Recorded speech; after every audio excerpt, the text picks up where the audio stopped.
Fokus utama hari ini adalah harinya data untuk Amerika dan sepertinya saya tidak perlu menyinggung terlalu banyak berita fundamental dari sektor lain ataupun kawasan lain karena mau tidak mau praktis semuanya akan tertuju kepada inflasi Amerika dan juga hasil apapun yang terjadi pada data inflasi ini akan menggerakkan atau menyetir lebih tepatnya kepada sentimen market secara global.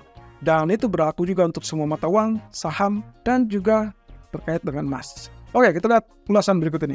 Ya, secara prinsipil, tadi malam kita sempat dapatkan data PPI yang relatif lebih tinggi daripada ekspektasi, dan memang dolar sempat mengalami penguatan. Itu sangat diakui dengan potensi pergerakan yang sempat terjadi.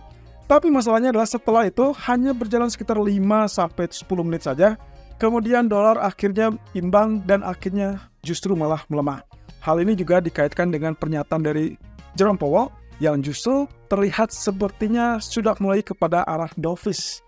Ya, kalau kita lihat dan juga kurang lebih kita lihat bandingkan dengan apa yang disampaikan atau dinyatakan dalam press conference di bulan Mei yang lalu atau di dalam FOMC bulan Mei, kelihatannya ada potensi sedikit optimisme yaitu dari Powell terkait dengan pasar tenaga kerja yang sudah mulai relatif lebih longgar, yang dikatakan sebagai titik keseimbangan baru dan sudah mulai lebih baik daripada sebelumnya.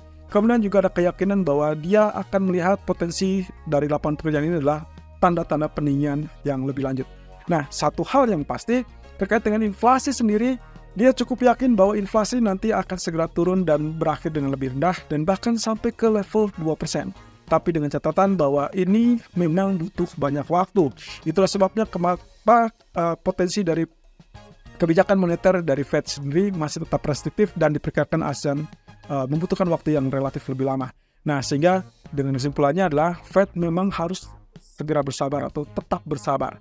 Nah, satu sisi penekanannya lagi-lagi di sini adalah kalimat terkait dengan tidak berpikir tentang kenaikan suku bunga. Jadi teman-teman tidak usah khawatir tentang kenaikan suku bunga, kecuali itu akan terjadi kalau misalkan data inflasi yang akan dirilis malam nanti atau bahkan sepanjang kuartal kedua nantinya menunjukkan angka yang relatif lebih, katakanlah lebih kuat. Dan saya rasa penguatan ini yang dimaksud adalah di atas level 4%.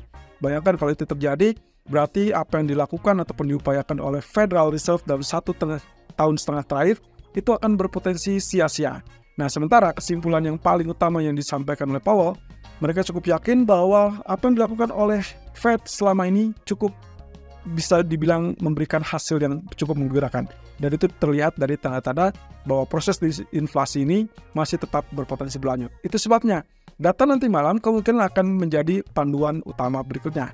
Nah, satu sisi terkait dengan data PPI yang ternyata lebih tinggi daripada ekspektasi, Powell justru memberikan isyarat dia tidak melihat data itu relatif lebih panas, melainkan justru relatif mix atau beragam, karena yang kita lihat adalah kemarin ada tanda-tanda dari revisi. Angka revisi bulan Maret ternyata cenderung berada di sisi negatif. Ya, kurang lebih angkanya minus 0,1%. Dari data yang dirilis sebelumnya adalah 0,2%. Nah, dengan hal tersebut, sebetulnya kalau kita lihat dari minus 0,1 menjadi 0,3 atau bahkan 0,5 untuk basis bulanan, memang seharusnya cenderung lebih tinggi, tapi tidak demikian yang dilihat oleh Powell. Dia cepat melihat bahwa kondisi itulah yang membuat kenapa data dari core PPI yang kita bilang angkanya 2,2% itu adalah dikatakan sebagai angka yang cukup normal. Nah, jadi potensi ini yang membuat market kembali euforia dan kembali optimis bahwa data inflasi nanti malam mungkin akan memberikan kejutan. Kejutan seperti apa? Ini yang akan menjadi titik dan juga sekaligus puncak dari pertanyaan para pelaku pasar. Oke, kalau kita lihat di sini, waiting game. This is the result. Ya, jadi kalau misalkan kita bicara tentang data ekonomi yang paling tinggi, kalaupun misalkan ada data GDP dari zona Eropa untuk siang ini, saya rasa saya akan mengalihkan fokus utamanya tetap kepada kedua data utama dari Amerika. Oke, kita lihat di sini ada data CPI dan juga ada data retail sales. Data CPI diharapkan mengalami penguatan tipis saja untuk core ataupun untuk ya kita lihat di headline basis bulanan 0,4% dari 0,4%. Artinya something to break yang mungkin bisa dibilang unchanged lah gitu ya. Tapi kalau misalnya tetap bertahan di atas itu ya korelasinya sebetulnya kurang bagus untuk market.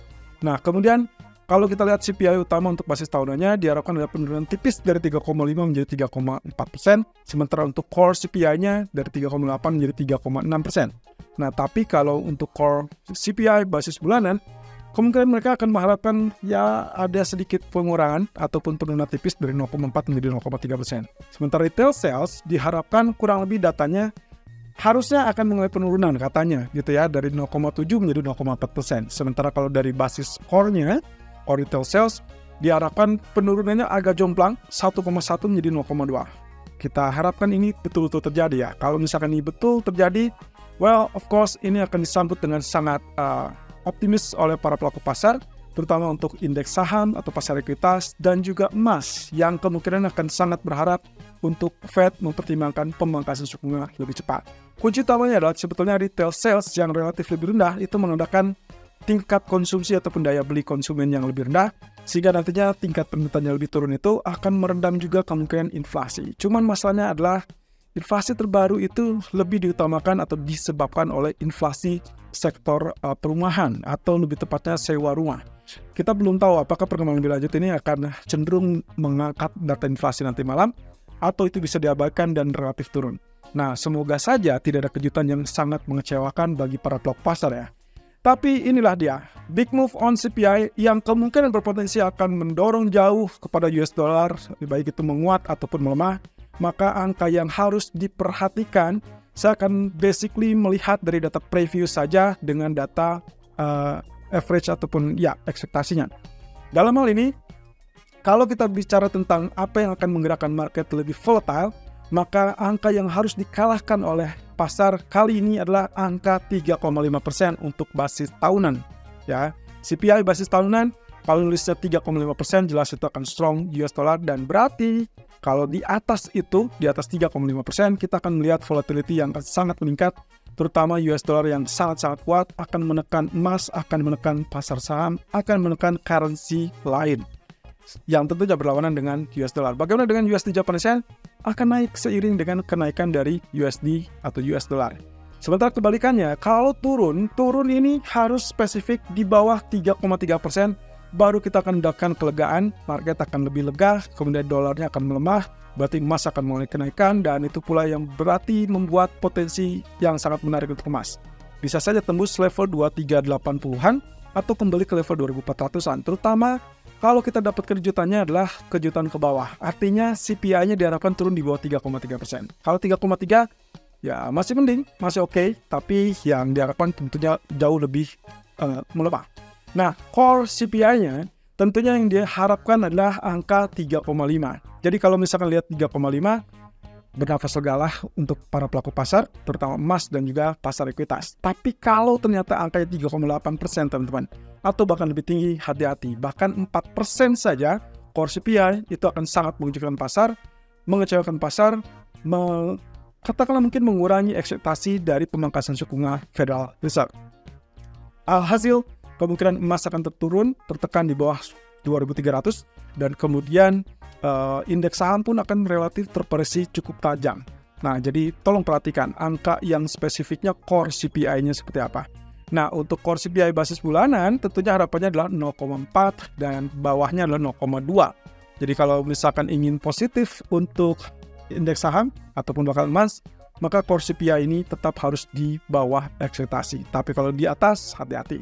Nah, lalu kemudian jangan lupakan retail sales, karena kemungkinan ini pun akan menjadi perhatian ataupun fokus pelaku pasar. Satu sisi, kalau kita perhatikan dari retail, maka ada jumpang ya, dari 0,7 ke 0,5. Tapi kalau misalkan kita lihat sini, ekspektasinya harus ada di bawah 0,3% teman-teman. Kalau itu yang terjadi, berarti selesai dari CPI, mereka akan langsung koreksinya ke retail sales, walaupun dirilis dengan waktu yang bersamaan. Jadi yang paling ekstrim di bawah 0,3, itu akan mendukung kepada pelemahan US dollar. That means USD Japanese Yen akan turun. Other currency seperti pound sterling, euro atau bahkan Australian dollar kemungkinan akan mulai kenaikan. Kemudian untuk indeks saham akan naik. Kemudian juga untuk emas tentunya akan naik. Tapi kalau ternyata 0,7 atau lebih tinggi dari 0,7, hati-hati. Kemungkinan kita akan melihat kebalikan dari respon tadi. Nah, terutama untuk core retail sales-nya yang diharapkan adalah 1,1 atau 0,2. Of course, ekstrim lebih bawah itu akan lebih bagus untuk pasar. Tapi kalau ekstrim lebih atas, maka itu akan relatif negatif untuk pasar. Oke, berarti rampung semua kondisi ini. Abaikan dengan data-data lain, karena data GDP kelihatannya juga untuk zona Eropa di jam 4 sore. Kalaupun misalkan datanya lebih lemah, of course itu akan semakin menopang ataupun mendukung kesempatan untuk ECB melakukan pemangkasan suku bunga lebih cepat. Ya, angkanya 0,4%, tapi kalau lebih rendah, of course itu akan jauh lebih matang, lebih menekan kepada ECB. Nah, cuman memang kalau datanya lebih tinggi, ya otomatis ini akan mengurangi ekspektasi tersebut, euro akan berpotensi menguat. Nah, tapi selang beberapa jam kemudian, mau nggak mau kita tetap akan kembali fokusnya ke data Amerika. Itu sebabnya apapun data yang lain yang dimunculkan, apa yang dirilis, ataupun bahkan berita-berita tersangkut dengan kawasan lain, kelihatannya market enggan untuk merespon ataupun bereaksi berlebihan karena semua akan terfokus pada data CPI Amerika dan juga data retail sales Amerika. Ekstrim lebih tinggi atau ekstrim lebih rendah, itu yang paling dinantikan oleh para pelaku pasar. Karena ini akan memberikan jembatan ataupun panduan untuk kebijakan Fed di bulan Juni, Juli, ataupun bahkan September.